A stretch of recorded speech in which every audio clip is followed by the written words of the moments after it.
નમસ્કાર. દિવસભરના તાજા સમાચારોમાં તમારું સ્વાગત છે. તમારી સાથે હું છું પિનલગીરી ગોસ્વામી.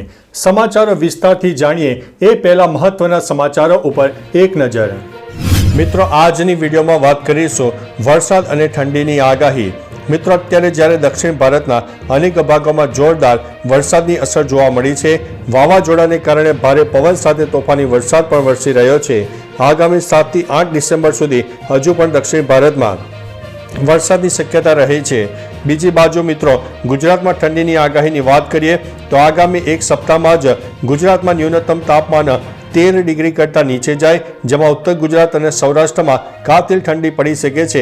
કચ્છના નલિયામાં પણ 12 ડિગ્રીની આસપાસ ન્યૂનતમ તાપમાન જાય તેવી શક્યતા છે. તેની પાછળનું મુખ્ય કારણ છે કે ઉત્તર ભારતના ઉત્તરી પટ્ટામાં વેસ્ટર્ન ડિસ્ટર્બન્સ સક્રિય થતાં ઉત્તર ભારત સહિત રાજસ્થાન અને ગુજરાતને પણ તેની ઠંડીની અસર જોવા મળનારી છે. મિત્રો, અન્ય મહત્વના સમાચારની વાત કરીએ તો મોરબીમાં સગીરાને ફસાવીને યુવક ઉઠાવી ગયો હતો. મોરબીમાં અપહરણ કરીને સગીરા પર દુષ્કર્મ આચર્યું હોય તેવી ઘટના પ્રકાશમાં આવી છે, જેમાં ફ્રૂટનો વેપાર કરતા નરાધમે સગીરાને લલચાવી ફોસલાવીને અપહરણ કર્યું હોવાની વાત સામે આવી છે. પોલીસે આરોપીની ધરપકડ કરીને વધુ તપાસ હાથ ધરી છે.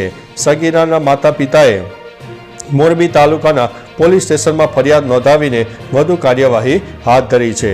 મિત્રો, અન્ય મહત્વના સમાચારની વાત કરીએ તો ચાલુ કોર્ટમાં જજને 35,000 રૂપિયાની લાંચ ઓફર કરાઈ હતી. ગોધરાની મજૂર અદાલતમાં કોર્ટરૂમમાં ડાયસ પર બેઠેલા જજને પોતાની તરફે ચુકાદો આપવા માટે અરજદારે 35,000 રૂપિયાનું કવર આપવાનો પ્રયાસ કર્યો હતો. મજૂર અદાલત 1માં ન્યાયાધીશ M.K. મકા રોજમદાર અંગેના કેસની સુનાવણી કરતા હતા. એવામાં મહીસાગરના વીરપુર તાલુકાના સરાડિયા ગામના બાપુભાઈ ધીરાભાઈ સોલંકીએ જજને બંધ કવર આપવાનો પ્રયાસ કર્યો હતો. મિત્રો, અન્ય મહત્વના સમાચારની વાત કરીએ તો અંબાલાલ પટેલે કાતિલ ઠંડીની આગાહી કરી છે. અંબાલાલ પટેલે હાડ થીજાતી ઠંડીની આગાહી કરી છે. તેમની આગાહી અનુસાર ડિસેમ્બરના પહેલા સપ્તાહ સુધીમાં સૌરાષ્ટ્ર અને ઉત્તર ગુજરાતના ભાગોમાં લઘુત્તમ તાપમાન 12 ડિગ્રી સેલ્સિયસ રહેવાની સંભાવના છે. અમદાવાદમાં પણ શહેરમાં છેલ્લા 2 દિવસથી ઠંડીનો પારો ગગડ્યો છે, તો બીજી બાજુ મોડી રાતથી ઠંડીના પ્રમાણમાં વધારો પણ જોવા મળી રહ્યો છે. મિત્રો, અન્ય મહત્વના સમાચારની વાત કરીએ તો મનોજ પનારાની માંગથી ફરી પટેલ સમાજ ચર્ચામાં આવ્યું છે. ફરીથી પાટીદાર સમાજ ચર્ચામાં આવ્યું છે. આ વખતે કોઈ આંદોલનની વાત નથી, પણ એક સાથે 200 લોકોએ હથિયાર માગ્યા છે. આ ઘટના મોરબીની છે, જ્યાં પાટીદાર યુવા સંઘે કલેક્ટરને મળીને અરજી કરી હતી. સ્વરક્ષણને બંધારણીય હક ગણાવતા તેઓએ જણાવ્યું હતું કે કરોડોનું હુંડિયામણ કમાઈને પણ આપતી મોરબી ઇન્ડસ્ટ્રી અહીંયા છે, જેમાં મોટા ભાગના પાટીદાર વેપારી છે. મિત્રો, અન્ય મહત્વના સમાચારની વાત કરીએ તો મેચ ફિક્સિંગના આરોપમાં 3 ક્રિકેટરની ધરપકડ. ભૂતપૂર્વ world number 1 one day international bowler Lonwabo તોબેસ્ટોની ધરપકડ કરવામાં આવી છે. દક્ષિણ આફ્રિકાના બોલર લોનાવો થામી સેલેકિલ અને એથી મબાલીતીની ફિક્સિંગના આરોપમાં ધરપકડ કરવામાં આવી છે. ત્રણે પર 2015-16 દરમિયાન રામ સ્લેમ ચેલેન્જમાં મેચ ફિક્સિંગનો આરોપ છે. દક્ષિણ આફ્રિકાએ 2016 અને 2017માં આ 3 ખેલાડીઓ પર પ્રતિબંધ પણ મૂક્યો હતો. મિત્રો, અન્ય મહત્વના સમાચારની વાત કરીએ તો આઈસ્ક્રીમ ખાધા બાદ 3 બાળકોના મોત થયા છે. સુરતમાં આઈસ્ક્રીમ ખાધા બાદ 3 બાળકોના મોતથી ચકચાર જામી ગઈ છે. ગત રાત્રિએ બાળકોએ આઈસ્ક્રીમ ખાધા બાદ 3 બાળકોના મોત થઈ ગયા હતા. જોકે સચિન પાલી ગામે 4 બાળકોએ એક સાથે આઈસ્ક્રીમ ખાધો હતો. હાલ અન્ય બાળકની હાલત ગંભીર હોવાનું જાણવા મળ્યું છે. ઉપરાંત આઈસ્ક્રીમ વેચનારની સામે પણ લોકોમાં રોષ ફાટી નીકળ્યો છે. મિત્રો, અન્ય મહત્વના સમાચારની વાત કરીએ તો અમદાવાદ દેશમાં સૌથી મોંઘું મકાન ભાડા મેળવનારું શહેર બન્યું છે. લેટેસ્ટ રિપોર્ટ અનુસાર અમદાવાદ 3.9% રેન્ટલ યીલ્ડ સાથે દેશમાં સૌથી વધુ રેન્ટલ યીલ્ડિંગની સિટી તરીકે ઉભરી આવ્યું છે. અન્ય મોટા શહેરોની સરખામણીમાં મજબૂત માંગ અને પોષણક્ષમ પ્રોપર્ટીના ભાવને કારણે આ ઉત્તમ રેન્ટલ યીલ્ડ શક્ય બન્યું છે, જેમાં સેલા વિસ્તારમાં 2 BHK એપાર્ટમેન્ટનું સરેરાશ ભાડું વધીને 21,100 અને દક્ષિણ બોપલમાં 23,200 થઈ ગયું છે. મિત્રો, અન્ય મહત્વના સમાચારની વાત કરીએ તો જન્મ મરણની નોંધણી માટે એપ્લિકેશન 24 કલાક બંધ. ગુજરાતમાં જન્મ મરણની નોંધણી માટેની ઓળખ એપ્લિકેશન આગામી 24 કલાક સુધી બંધ રહેશે તેવા સમાચાર સામે આવી રહ્યા છે.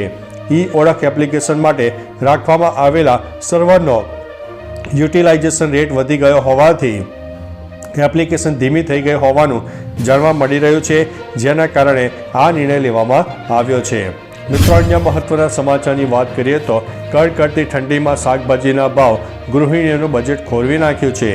જામનગરના બજારમાં હાલ કડકડતી ઠંડીમાં પણ લીલા શાકભાજીના ભાવ ગૃહિણીઓને તકલીફ કરી રહ્યા છે, કારણ કે શિયાળાની મોસમ જામી છે, પરંતુ શાકભાજીના ભાવ હજુ પણ બજારમાં અડીખમ જોવા મળ્યા છે.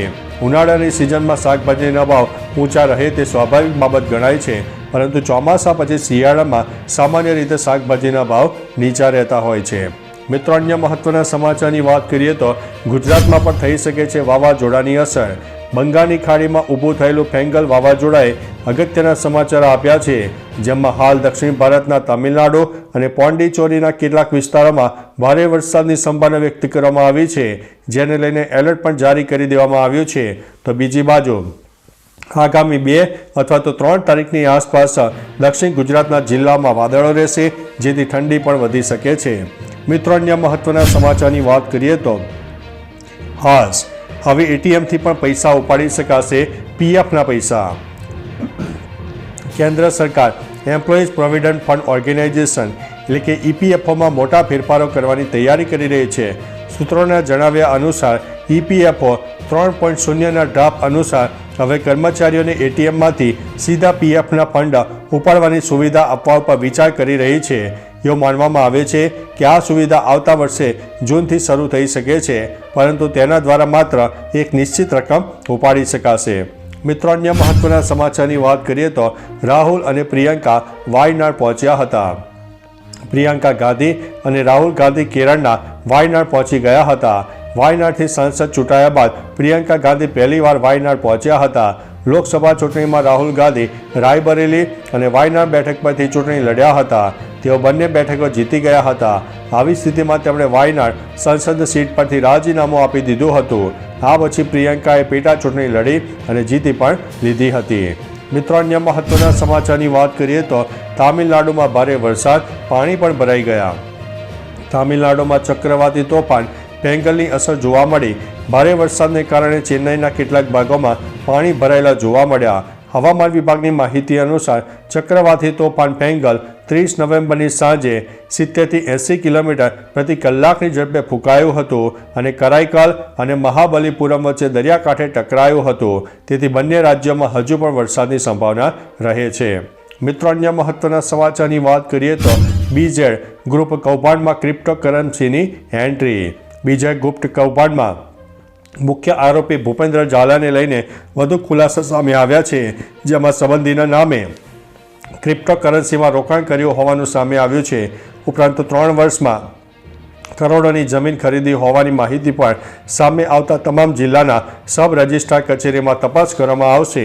કેસમાં હવે સંબંધીઓના રોકાણની તપાસ પણ કરવામાં આવનાર છે.